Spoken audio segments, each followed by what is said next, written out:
ఒక చిన్న మాట చాలామంది అంటారు, "సేటు గారు మేము ఎంత పని చేసినా మాకు డబ్బులు మిగలవు, మేము ఎప్పుడూ అప్పులే చేస్తున్నాం. కారణం ఏంటంటే మీరు బాగా సంపాదిస్తున్నారు" అని అంటారు.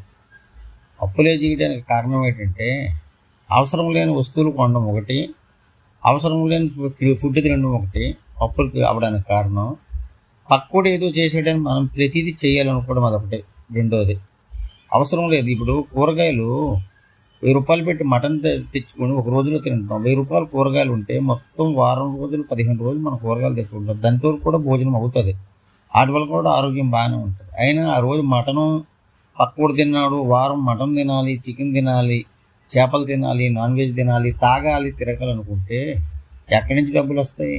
కొంచెం పొదుపు చేస్తే కదా వచ్చేది. వచ్చే సంపాదనలో రోజుకు 500 సంపాదిస్తున్నాం. కేవలం ఒక రోజుకి 400 ఖర్చు పెట్టుకుని రూ. 100 పొదుపు చేయలేకపోతున్నాం. రూ. 100 దాచిపెట్టుకుంటే నెలకి రూ. 3000 అవుతుంది. అలా ఒక 6 నెలలు రాసుకుంటే 18,000 అవుతుంది. ఎందుకు డబ్బులు అనేది అప్పు చేయాలి? మళ్ళీ లగ్జరీగా అక్కడ ఇక్కడ అప్పులు తీసుకొని వడ్డీలు కట్టుకొని విపరీతంగా ఖర్చు పెడుతుంటారు. అలాంటప్పుడు మరి కుటుంబం ఎలాగా బాగుపడుతుంది? ఒకసారి ఆలోచించండి మీరేని.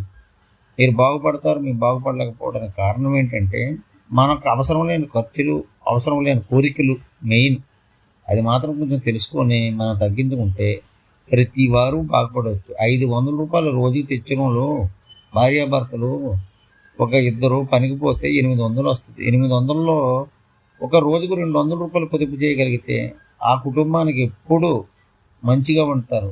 పొదుపు ఎలా చేయాలంటే పోస్ట్ ఆఫీస్లో కట్టుకోవచ్చు, ఎలాగైనా చేయొచ్చు. పొదుపు అనేది మన మనసులో ఉండాలి, కఠినంగా మనసులో ఉంచుకోవాలి.